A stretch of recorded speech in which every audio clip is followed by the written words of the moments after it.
여러분, 이 시편 이 36편의 말씀은 하나님께 피하고 하나님만을 의지하는 자에게 이 복락의 강물을 마시는 축복을 주시겠다는 약속의 말씀입니다. 특별히 이제 시편 36편 8절에 복락의 강물, 복락의 생수 나오고 있죠.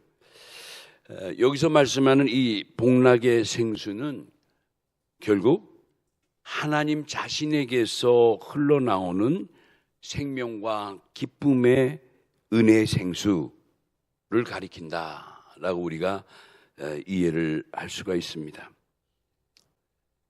구약의 잠언서 14장 27절에 보면 여호와를 경외하는 것이 생명의 샘이라고도 말씀합니다. 다시 한번 잠언서 14장 27절에는 여호와를 경외하는 것이 생명의 샘이라고 말씀을 합니다. 여러분, 우리가 살아계신 그 하나님 은혜를 받은 성도로서 정말 자나깨나 은혜가 아니면 살 수 없는, 말 그대로 여러분들은 은혜의 사람들인 줄로 믿습니다.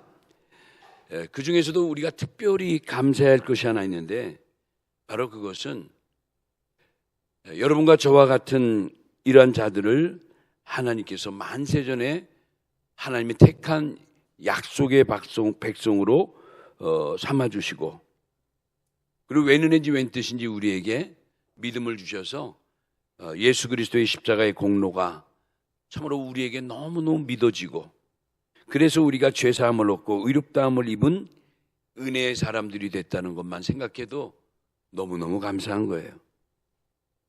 근데 거기에다가 더욱이 많은 사람들 가운데 여러분과 저를 하나님의 장자로 삼아주셔서, 여러분 장자가 뭐죠? 하나님의 맏아들, 하나님의 첫 아들로 우리를 삼아주셔서 마침내 부활과 더불어 영원히 죽음이 없는 변화의 복까지 받게 해주신 이 은혜를 생각해 보면 정말 우리의 작은 입으로 어찌다 그 감사를 표현할 수가 있겠습니까?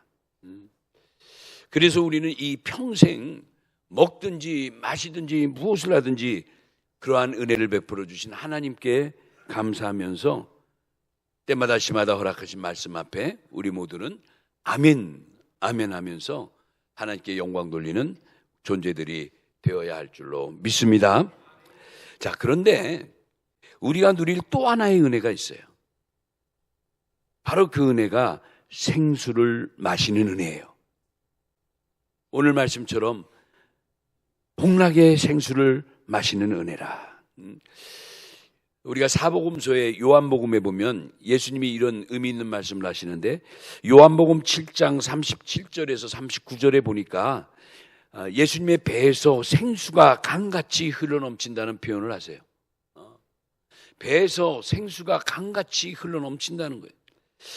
좀 언뜻 이해하기가 어려운 말씀 같죠? 근데 예수님이 이 말씀을 풀어주셨어요. 바로 이 말씀은 성령의 충만함을 받는 것을 의미하는 것이다 라고 잘 설명해 주셨어요. 여러분, 우리가 살아가면서 또 신앙생활하면서 왜 성령의 충만이 중요합니까?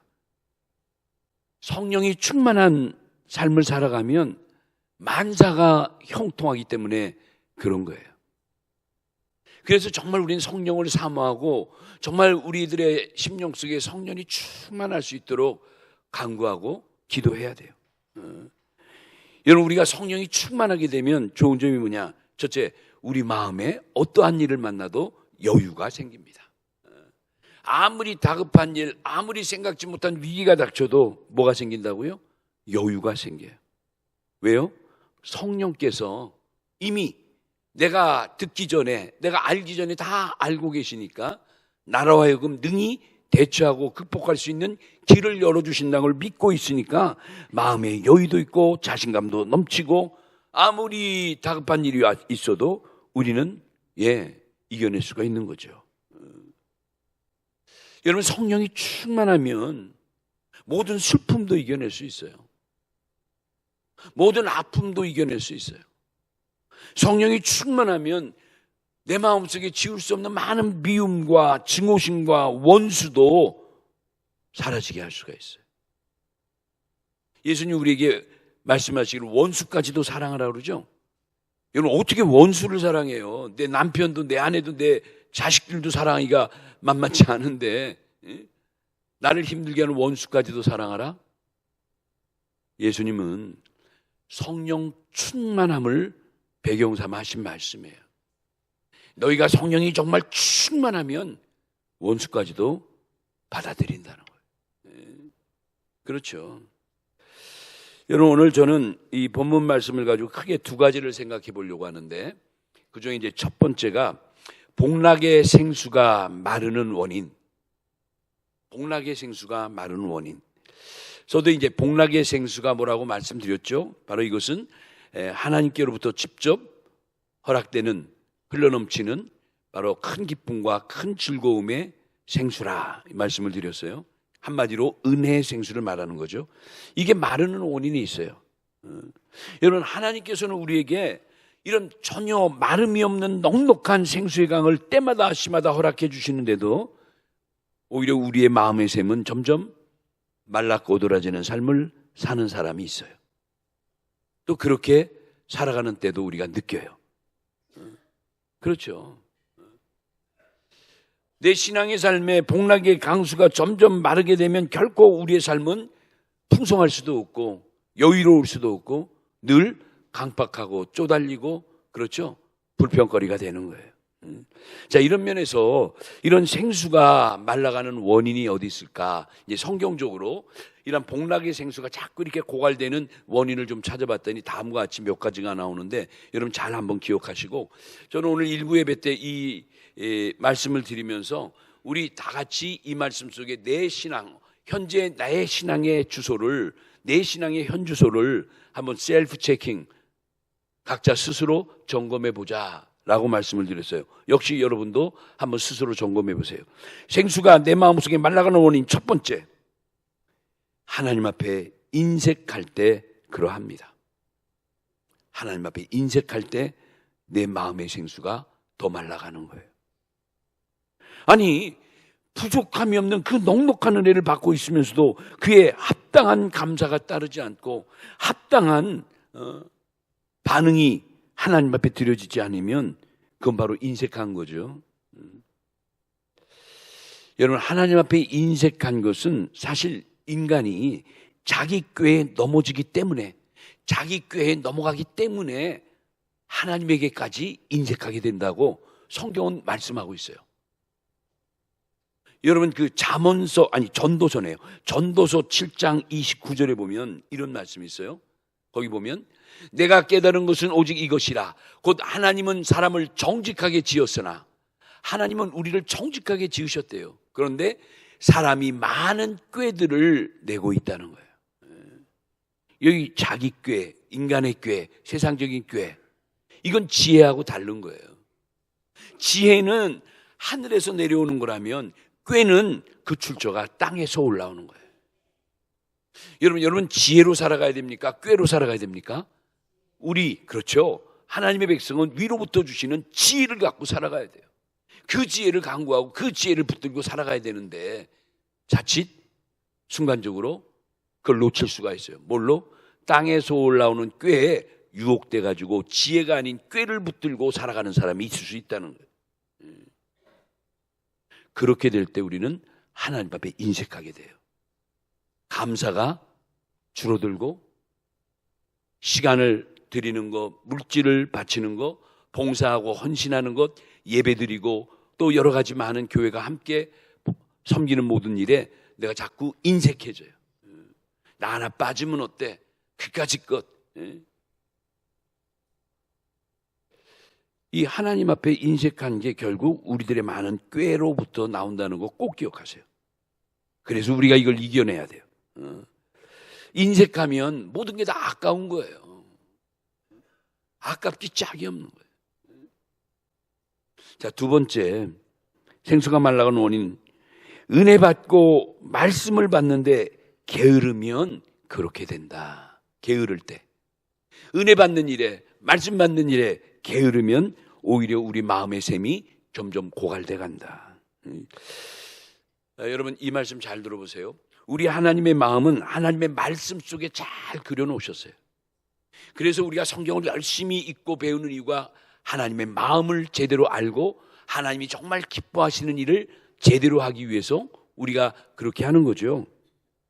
그래서 우리가 때마다 시마다 교회에서 주시는 이 말씀을 통해서 하나님과의 무슨 교제? 하나님과의 영적인 교제를 우리가 늘 가져가는 거예요. 그런데 이런 영적인 교제가 원활히 되지 않는 것 또는 단절되었을 때는 어떻게 돼요? 생명수가 말라가는 거죠. 은혜의 강수가 점점 고갈돼 가는 거죠. 혹시 여러분 교회 생활 벌써 꽤 하시면서도 내 신앙의 삶에 그 은혜의 강수가 이 은혜의 생명수가 점점점 이렇게 말라가고 있지 않는지 한번 점검해야죠. 그래서 영적으로 우리가 게을러서는 안 된다. 로마서 12장 11절 말씀에도 보니까 이런 말씀이 있죠. 부지런하여 게으르지 말고 열심을 품고 주를 섬기라. 아멘. 왜 그렇게 게으르지 말라, 열심을 품으라 강조하셨을까? 우리가 영적으로 게으르면 어둠이 틈타니까. 그래요. 주일 한 번 빠지고 두 번 빠지면요 계속 빠지고 싶은 거예요. 사람의 속성이 그래요. 헌금을 드리다가 한 번 빠지고 두 번 빠지고 세 번 빠지면 드리기 싫어요. 그게 죄악된 우리 인간의 마음이에요. 11조도 마찬가지고 섬기고 봉사하고 하는 것도 마찬가지. 그러니까 항상 은혜로 생각하고 은혜로 받아들여야 되는데 조금 전 말씀드렸죠. 땅에서 올라오는 잔꾀가 자꾸 우리 마음을 심란하게 만드는 거예요. 인색하게 만드는 거예요. 세 번째, 바로 전도하지 않을 때 우리 마음의 생수가 고갈된다. 이게 전도가 굉장히 중요해요. 여러분 전도는 하나님의 가장 큰 소원인 줄로 믿습니다. 그런데도 하나님의 이 간절한 소원을 우리가 외면하면 하나님의 도우심의 손길도 우리에게 외면하죠. 내가 힘들고 어렵고 간절할 때 아버지요 주여 울부짖지만 그래요. 정작 하나님의 가장 큰 소원인 전도에 대해서 전혀 무관심하고 이건 내 일이 아니고 남의 일이고 목사님 설교 제목이고 나하고는 상관없다고 한다면 하나님이 나를 도우시는 손길도 점점점 떨어져 나가시는 거예요. 멀어지시는 거예요. 그 결과로 은혜의 샘이 마르게 된다는 거예요. 여러분 이 아침에 꼭 기억하세요. 나이가 들고 힘이 빠지고 능력이 없다 하더라도 전도의 끈을 절대 놔서는 안 된다. 내가 여러 가지 상황으로 노방전도도 못하고 누구에게 말씀을 전할 수 없는 상황이 된다 할지라도 그 전도와 선교의 끈은 놓아서는 안 된다는 거예요. 내 몸이 못 가면 마음이라도 가고 기도라도 해드리고 아니면 물질로 보내고 그래서 전도와 선교에 참여하면서 우리는 하나님의 뜻을 늘 기쁘게 해드리는 그러한 우리의 간절한 모습이 있어야 되는 거예요. 아셨죠? 그래서 우리가 교회에서 여러 가지 선교 헌금도 하고 전도에 대한 많은 거 할 때 여러분들이 가지 못하면 내가 전하지 못하면 그래서 우리 선교학에서 그런 슬로건이 있어요. 가든지 보내든지 하라. 내가 못 가면 보내기라도 하라. 뭘 보내요? 내 마음을 보내고 물질을 보내고 선교 헌금을 보내고 그렇죠. 내 사랑을 보내고 할 수는 있잖아요. 네 번째는 뭐냐면 우리가 교만하면 내 마음의 은혜의 생수가 고갈된다. 교만할 때 그렇게 된다는 거예요. 야고보 4장 6절에 보니까 겸손한 자는 하나님이 도와주시지만 교만한 자는 하나님이 물리치신다는 말씀이 있어요. 왜요? 교만은 하나님의 원수가 되기 때문에. 그러니까 우리가 겸손할 때 하나님 계속 우리에게 복락의 생수의 축복을 허락해 주시는 거예요. 나의 삶 속에 내 심령 속에 항상 이런 기쁨의 즐거움의 은혜의 생수가 흘러넘치는 거예요. 그런데 심령이 강팍하고 온유하지 못하면 어떻게 되죠? 내 마음의 밭이 점점 메마르고 고갈되는 거예요. 내 심령이 옥토가 돼야 되는데 좋은 밭이 돼야 되는데 딱딱한 돌짝밭 같고 모래알 같고 말이죠. 결국 은혜의 단비를 흡수하지 못하게 되고 결국은 사막같이 되고 마는 거예요. 내 마음이 사막이 되면요, 내 삶은 자연히 사막같이 돼버리는 거예요. 자, 다섯 번째가 있는데, 다섯 번째는 기도 생활이 빈약할 때, 역시 은혜의 강수가 나의 삶 속에서 빠져나가는 거예요. 우리가 매일매일 순간마다 기도하는데 점점 그 기도가 짧아지고 기도의 횟수도 줄어들고 또 누구를 위해 무엇을 위해 뭔가 기도의 제목도 잘 생각이 안 나고, 여러분 그렇게 되면 반드시 내 마음의 생명수가 고갈된 거예요. 그걸 알아야 돼요. 아니 내 마음의 밭이 고갈되다 못해 그냥 거북이 등처럼 쫙쫙 갈라져 있는지도 몰라요. 웬만큼 물이 들어가도 회복도 힘들어요. 그렇게까지 가서는 안 되죠. 마음이 이렇게 메말라 버리면요, 절대 미래를 못 봐요. 이런 모습들의 특징은 뭐냐면 옛적에 받았던 은혜, 그냥 옛적에 좋았던 시절만 들춰내고 그것만 붙들어요. 그러니까 이런 사람들에게는 뭐 미래가 없죠. 그냥 과거 속에 있는 거. 그때가 좋았어. 나는 그때가 너무 행복했어. 지금이 어느 때인데 때를 놓치고 있는 거예요. 안타까운 거죠. 과거를 벗어나지 못하는 과거 지향적인 신앙 속에 매몰되는 거예요. 의외로 그런 분이 굉장히 많아요. 나이가 들어가면서. 그렇죠? 보다 진취적이고 새로운 것을 바라봐야 될 텐데 계속 뒤만 바라보는 거예요. 자, 여섯 번째가 뭐냐면 아주 중요한 것, 여섯 번째가 성령의 기름이 메마를 때 역시 내 마음에 은혜의 강수가, 복락의 강수가 고갈된다. 여러분 이 교회 생활을 쉽게 말하면 마치 돌아가는 기계에 기름을 치는 것과 같아요. 여러분 예전에 뭐 방앗간이나 무슨 공장이나 기계 어떤 만드는 공장 같은 데 보면 뭐 그 기계 돌아가는 소리가 쉑쉑쉑 하면서 대단하죠. 그런데 그 돌아가는 기계에 기름이 다 떨어지면 더 어떡할까? 더 빡빡해지고 하니까 정말 듣기 싫은 소리가, 그냥 쇠 가는 소리 같은 막 귀를 막 우리가 움켜쥐고 그 소음을 들을 수가 없을 정도의 고통스러운 소리가 나게 되는 거예요. 시끄럽기 짝이 없죠. 여러분 사람도 그래요. 사람도 성령의 기름으로, 은혜의 기름으로 충만하면 모든 게 다 자연스럽고 큰 소리가 안 나요. 큰 소리 칠 게 뭐 있어요. 작은 소리에도 다 알아듣고 눈짓만 봐도 다 무슨 말, 무슨 심정, 어떤 감정인지 다 교감이 되는 거죠. 그런데 은혜의 기름이 마르면 역시 우리도 모든 게 다 소리가 나고 뻑뻑한 거예요. 나중에 열이 나고 그냥 기계가 불이 나고 타버리고, 그렇죠? 똑같아요. 교회도 마찬가지예요. 결국은 자신을 갉아먹는 결과만 초래하기 때문에 이렇게 성령의 기름이 메마르면 결국 파멸이죠, 파멸. 그래서 계속 성경은 우리에게 강조합니다. 에베소서 5장 18절 같은데 오직 성령으로 충만함을 받으라. 성령의 충만함이 그래서 중요한 거예요. 뭐 성령이 뭐 빠져나가거나 말거나 뭐 별 관심 없어요.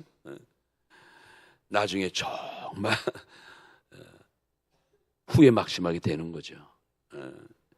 그러기 전에 우리가 우리의 영적인 관리도 지혜롭게 해야 된다. 누구처럼?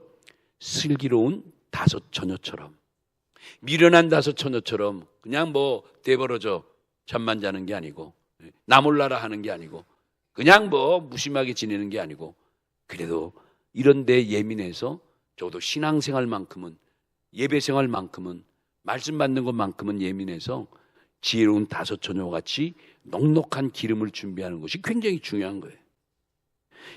일곱 번째, 바로 우리의 사랑이 식어갈 때 역시 그러합니다. 사랑이 식어갈 때 교회에 대한 사랑, 성도 간의 사랑, 그렇죠. 그래요. 교회에 대한 사랑이 뜨거우면요, 그렇죠. 우리 교회는 이제 매주 토요일 오전에 우리 여선교회가 지구별로 이 조를 짜서 오전에 나와서 주일날 여러분이 앉아있는 이 본당이나 아래층 같은데 또 식당을 다 청소해요. 우리 교회는 매주 토요일날 청소해요. 뭐 청소 안 해도 깨끗해요. 뭐 워낙 성전이 깨끗하고 관리를 잘하니까. 그런데도 먼지가 별로 없는 것 같아도 다 물로 닦고 기름으로 닦고. 이 강대상 같은 경우도요. 뭐 이게 크게 들어오질 거 없잖아요. 먼지나 쌓이면 뭐.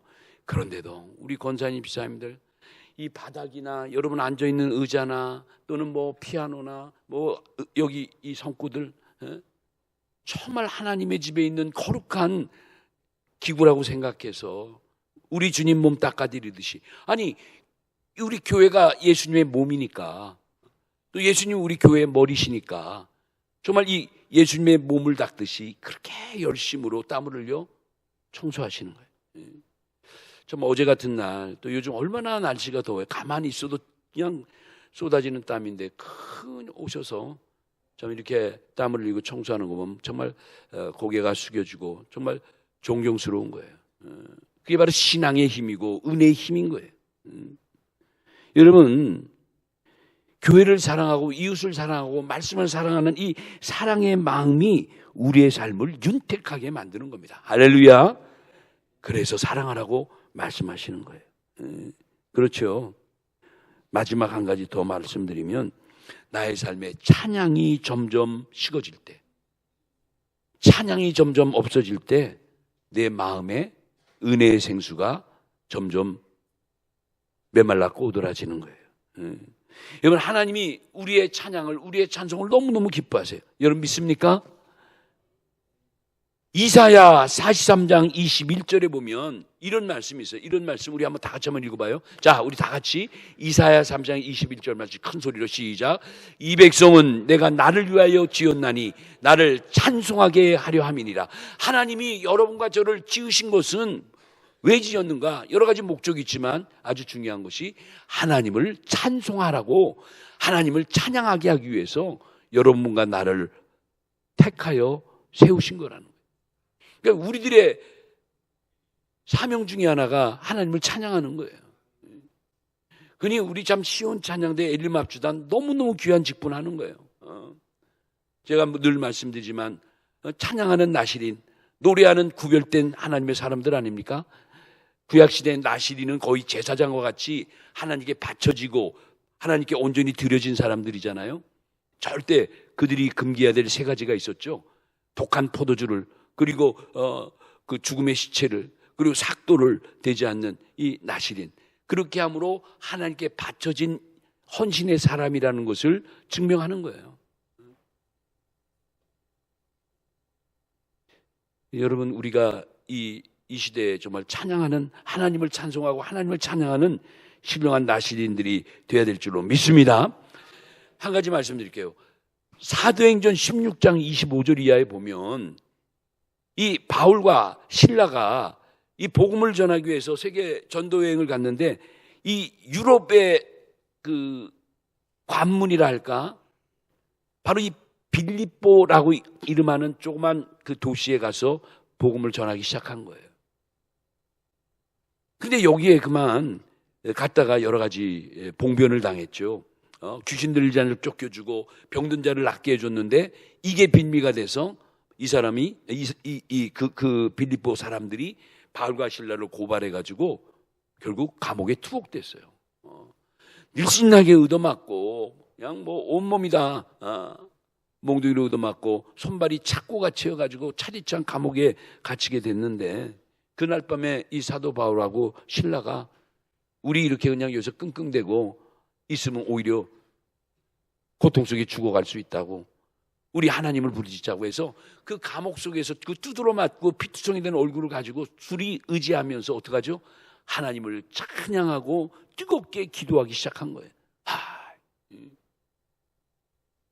여러분, 그 빌립보 감옥에 많은 사람이 갇혔을 때 그 밤중에 이 사도 바울과 실라가 그렇게 뜨겁게 기도하고 뜨겁게 찬양할 때 그 많은 감옥에 투옥된 사람들과 간수가 그들의 찬양과 기도 소리를 들었을까? 듣지 못했을까? 그 감옥의 우렁찬 그 기도와 찬송을 왜 못 들었겠어요? 밤새 말이죠. 그러니까 여러분, 놀라운 사실은 이 빌립보 감옥에 있는 상당수의 죄수들이 이미 바울과 실로의 찬양과 그 통성의 기도 소리에 다 은혜 받은 거예요. 할렐루야! 은혜 받은. 나중에 어떻게 돼요? 기적같이 지진이 나서 그 감옥에 땅이 움직이고 막 해가지고 옥문이 제대로 열리고 묶었던 착고가 제대로 풀어져가지고 바울과 실라가 드디어 감옥에 나와 그를 지키던 간수를 전도했죠. 얼마나 놀라운 기적이에요. 제가 말씀드린 건 뭐냐, 이런 기적 같은 은혜가 뭐를 통해서 일어났다? 찬송을 통해서. 그러니까 여러분이 찬송할 만한 거예요. 여러분 찬송할 때 여러분을 묶고 있는 영적인 착고들이 풀려지고 깨지고 단안할 줄로 믿습니다. 여러분의 질병, 여러분의 자녀들에게, 남편에게, 아내에게, 또는 우리의 사랑하는 사람들에게 그냥 묶고 있는 밧줄같이, 무슨 수갑같이 이렇게 힘들게 하는 경제적인 문제, 관계의 문제, 질병의 문제, 여러 가지 많은 것들이 뭐 할 때? 그럼에도 불구하고 하나님 앞에 찬양하고 간구할 때 해결되는 거예요. 할렐루야. 그러니까 사도행전 16장의 이 사건의 영적인 메시지가 그거예요. 그렇지, 나도 바울처럼 신라같이 아무리 어렵고 힘들고 고통스럽고 외롭다 하더라도 하나님의 살아계심을 믿고 그 하나님을 붙들고 나를 이기고 환경을 이겨나갈 때 하나님은 그걸 열어주시는 거예요. 풀어주시는 거예요. 해결시켜 주시는 거예요. 얼마나 감사해요. 찬송할 만하고 기도할 만하잖아요. 여러분 모두가 이렇게 열심히 찬송하고 기도해서 기적 같은 은혜를 체험하는 여러분 되시길 주의 이름으로 축원합니다. 그렇게 돼야죠. 그러니까 우리 교회는요, 오늘도 하겠지만 매 주일 예배 때 설교 마치고 우리 오늘의 찬송 시간입니다. 제가 하잖아요. 근데 우리 교회 특징이 있죠. 그냥 설교 마치고 몇 장 부릅시다 해서 대딱 그냥 찬송 부르지 않아요. 저는 그렇게 안 해요. 어느 장로님, 어느 권사님이 우리 교회에서 주일 예배 드렸는데 자기가 전국의 많은 교회를 다녀봤는데 목사님 교회 와서 정말 독특한 거 몇 가지 발견했더니 뭐냐 했더니 몇 가지가 있어요. 예배 축도할 때 갑자기 거대한 이 화면이 쫙 올라가고 커튼이 쫙 열리고 세상이 쫙 보이는 게 이건 마치 하늘 세계로 이렇게 딸려 들어가는 것 같다는. 그리고 또 뭐가 이렇게 은혜롭냐니까 설교 끝나고 찬양하는데 대개는 그냥 몇 장을 부르고 이렇게 하는데 목사님은 꼭 그걸 갖다 작곡가 얘기를 하고 이 찬양을 그가 어떤 배경에서 지었고 이런 걸 잠깐 얘기해 주는데 세상에 평생 40년, 50년, 60년 교회 다녀도 수없이 평생에 부르던 찬송가인데도 그 배경 설명을 처음 듣는데 처음. 페니 제이 크로스비라는 사람이 맹인이 돼가지고 그렇게 힘들고 어려울 때 이 찬송을 맹인 된 사람이 이렇게 아름다운 걸 찬송한 거구나. 이제 이걸 간단히 듣고 찬양하니까 찬양의 내용이 달라지고 찬양의 감흥이 달라진다는 거예요. 그리고 우리 교회 성도들이 주일 예배 때 어쩌면 이렇게 목사님 말씀에 그냥 집중해가지고 막 쓰기도 하고 막 빨려 들어가서 조는 사람이 거의 없대요. 정말 그 말씀대로 정말 그렇게 우리가 해야죠. 그러니까 이분들이 그런 은혜를 막 받는 거예요. 그러니까 제가 이제 드리고 싶은 말씀은 이런 걸 잘 생각해서 우리가 또 찬송할 때, 또 우리 달다음 주일날 찬송할 때 우리 다 같이 찬송 따라해주고 얼마나 감사해요. 나 오늘도 너무너무 은혜 받아요. 요즘 저는 주일 예배 시작 전에 자꾸 눈물이 이 찬양단 찬양할 때. 그래서 저는 속으로 아버지요, 내 마음을 calm down, 진정시켜주세요. 나 곧 설교해야 돼요. 여러분, 저는 이걸 은혜의 역사인 것 같아요. 여러분도 다 동일하겠지만, 자, 두 번째 대진 뭐냐? 복락의 생수를 마시고 사는 사람이 있어요. 복락의 생수를 마시고 사는 사람. 성경에 보면 의외로 이 복락의 생수가 터진 사람들이 참 많아요. 눈물샘이 터지듯이 생수, 축복의 생수가, 은혜의 생수가, 복락의 생수가 터진 사람들이 있어요. 저는 그 많은 사람들 가운데 오늘 이 시간 딱 대표적인 한 사람, 그게 누구냐? 구약의 사무엘 선지자의 어머니 누구? 한나. 누구라고요? 한나. 한나야말로 복락의 생수가 터진 사람이라. 한나는 한마디로 기도하는 여인이었죠. 사무엘상 1장 10절로 18절 보면 사무엘상 1장 10절로 18절 이 한나가 얼마나 기구한 인생입니까? 이 한나는 아이를 낳을 수 없는 성녀 돌석자의 여인여자 돌 같은 여자가 된 거예요. 아이를 갖고 싶어도 잉태할 수가 없어요. 우리말로 하면 요즘 뭐라 그래요? 불임증이라고 그러나? 이건 안 되는 거예요. 그 당시에 어떻게 하겠어요?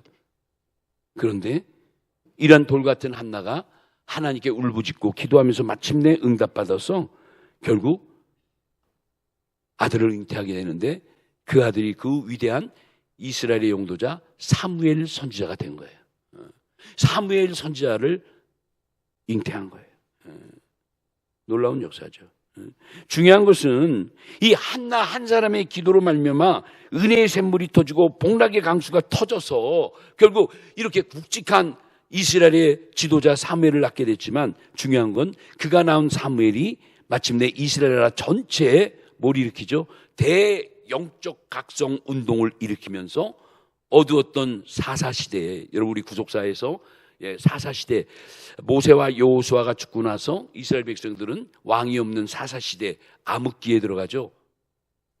꽤 오랜 세월 암흑기에 들어가는데 이때 그 암흑기를 마침내 끝내고 새로운 시대를 전개할 때 그 길목에 누가 있었다? 사무엘 선지자가 있었다.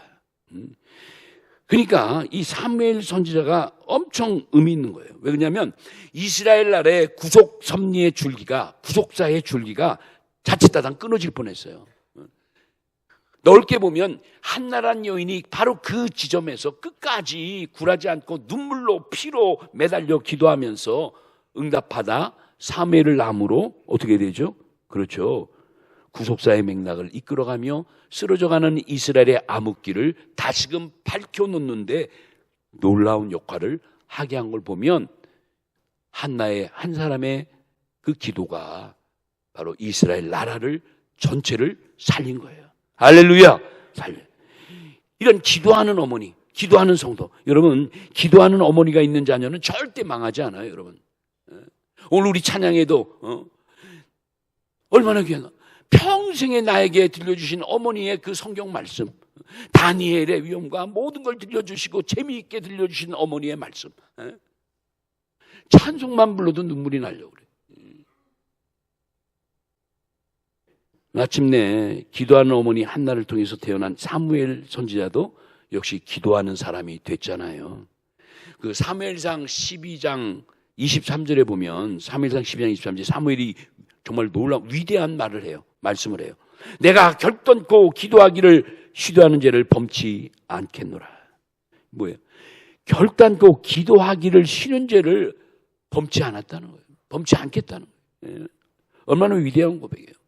여러분 우리도 적어도 교회 다니면 그런 고백해야 되죠. 나는 다른 건 몰라도 기도하는 건 쉬지 않겠어.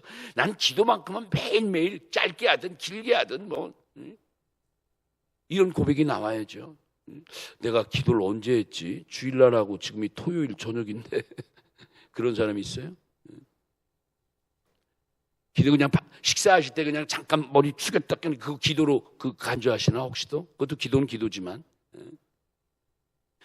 여러분 적어도 기도는 뜻을 놓고 목적을 놓고 제목을 놓고 그래도 못해도 그래도 10분, 20분, 30분 길게는 1시간 이 정도 기도해야죠. 그러니까 시간을 정해놓고 기도하는 것이 참 지혜로운 거예요. 특히 주무시기 전에 또 일어나서 조용할 때 또는 낮에 좀 이게 조용한 어떤 한가칠 때 길게 안 해더라도 단 10분이라도 점심시간을 이용해서 제가 오늘 일부 예배도 얘기했어요. 기도하면서 어떤 분이 그 얘기하더라고요. 자기는 점심시간에 회사 화장실에 가서 기도한대요. 야 박수 치고 싶어요. 참 오죽했으면 거기 들려가서 아니면 빈 공간이 있으면 가서 너무너무 아름다운 모습이죠. 여러분 기도하는 성도가 있는 교회는 절대 복락의 생수가 말씀의 생수가 고갈되지 않습니다. 기도하는 성도가 있는 교회는 그래서 절대 망하지 않는 거예요. 아셨죠? 아셨죠? 기도로 살아가는 여러분 되시기 바랍니다. 기도로 여러분의 가정을 살리시고 자녀를 살리시고 남편을 살리시고 아내를 살리시고 나라를 살리시고 교회를 살리셔야 돼요. 기도는 할 수 있잖아요. 뭐 돈 드는 거 아니잖아요. 아니 잠자는 침상에서도 기도할 수도 있고 뭐 출장 가서도 할 수 있고 비행기 안에서도 할 수 있고 기차 안에서도 할 수 있고 어디든지 할 수 있잖아요. 바라기는 오늘 한나처럼 이스라엘의 구속 섭리의 줄기를 이어갔던 그 한나의 기도가 이러한 놀라운 하나님의 뜻을 이뤘다면 우리도 복락의 생수를 잉태하는 기도의 잔치를 언제나 준비하는 우리 모든 성도들 되시길 주의 이름으로 축원합니다. 그렇죠. 이제 말씀을 정리하려고 하는데 여러분 혹시 여러분의 가정이나 개인이 이렇게 은혜가 메말라 간다고 느껴지면 내가 왠지 예전 같지 않아 좀 컬컬해 이렇다면 여러분 반드시 시간을 정해놓고 작정의 기도를 하는 게 굉장히 중요해요. 적어도 뭐 한 달, 뭐 100일 기도 이런 식으로 작정해가지고 하나의 주제 하나님 내가 은혜 문의 샘물이 내 심령에서 고갈됐어요. 요즘 설교 들어도 뭐 근가 같고 교회 나오라고 하는 광고도 듣기 싫고 자꾸 부담되고 뭐 내라 하라 마라 이게 점점 싫어져요. 이거 왜 그런가? 아셔야 돼요.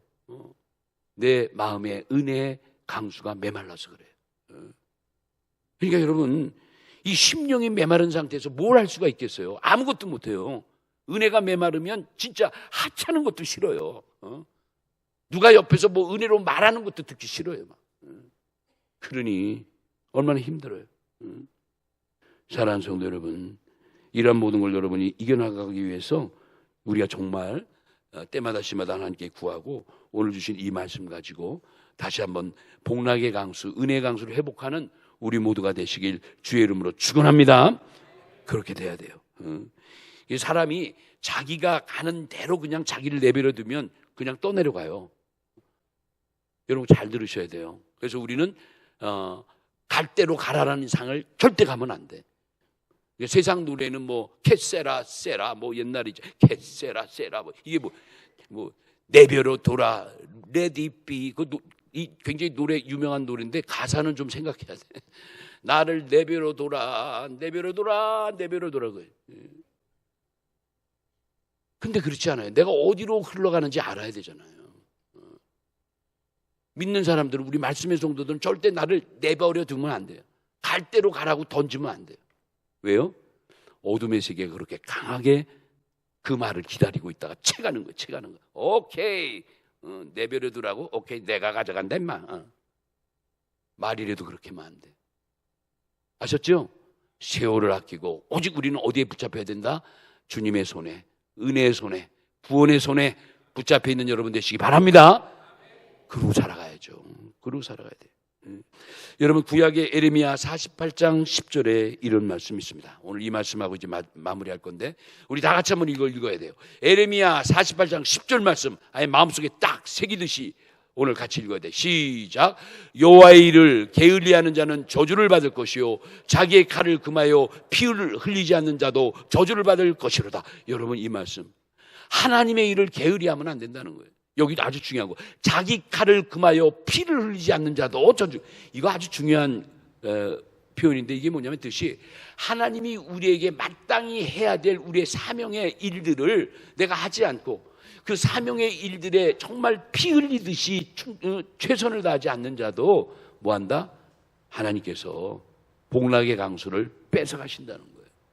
내 심령의 은혜의 강수를 그렇죠. 앗아가신다는 거예요. 그러니까 여러분 정말 우리가 모든 일이 잘 되기 위해서는 어떻게 해야 돼요? 하나님의 일을 가장 우선적으로 열심히 하려는 그 마음이 있어야 되는 거예요. 나에게 맡겨주신 사명만큼은 신령한 칼같이 여겨서 그 사명으로 내가 비록 피를 흘릴지라도 그렇죠. 직분의 십자가를 지고 나갈 때 설령 내가 피까지 흘릴지라도 그 십자가는 내가 지고 간다는 그런 마음을 가지고 살아가라는 거예요. 이야, 좀 이런 말씀이 성경에 있더라고요. 얼마나 감사해요. 자, 오늘 7월의 마지막 주일 아주 폭염이 이제 한 달 동안 계속되는데 오늘 주신 이 말씀 가지고 여러분 정말 복락의 강수, 이 복락의 생수가 흘러넘치는 우리 교회에 오셔서 여러분의 심령과 여러분의 삶 전체가 이 무더위 속에도 항상 복락의 시원한 강수로 충만한 복된 삶을 살아가는 우리 모든 성도가 되시기를 바랍니다. 이 말씀 가지고 한 주간도 승리하기를 예수님의 이름으로 축원합니다.